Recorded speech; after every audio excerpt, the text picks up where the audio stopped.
Magandang araw, mga ka-foodie. Pumunta ka ba sa kanto at nag-isip kung anong street food ang hahanapin mo? Ang sagot ay squid ball o kwek-kwek. Pareho silang masarap, pareho silang paborito ng mga Pinoy, at pareho silang may sariling charm na mahirap talunin. Pero, sino ba talaga ang mas malupit sa street food kingdom?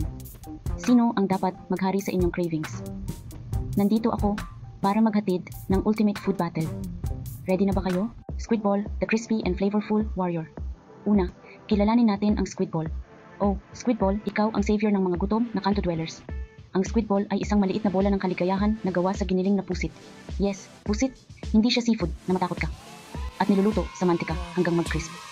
Isang bite lang at mararamdaman mo na ang crunchy exterior na may tender seafood flavor sa loob. Walang tatalo sa squid ball, di ba? Yung malutong sa labas, malasa sa loob. Kaso, alam mo ba? Hindi lang sa crispy factor ang squid ball na mamayani. It's all about the sauce. Ang suka toyo o minsan sweet sauce na partner ng squid ball ay may magical powers.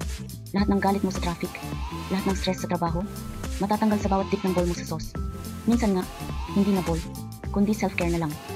Pero, may catch.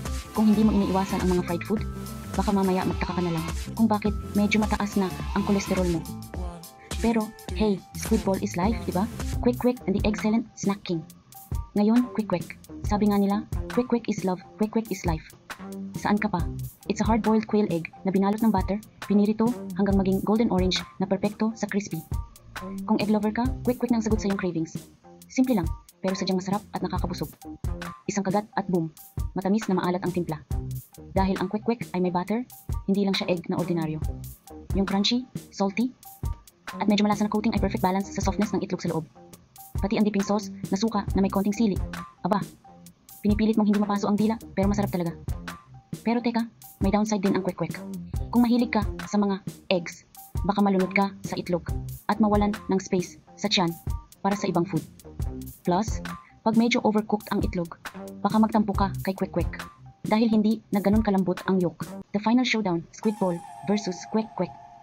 So, sino nga ba ang dapat mong piliin, squid ball o kwek-kwek?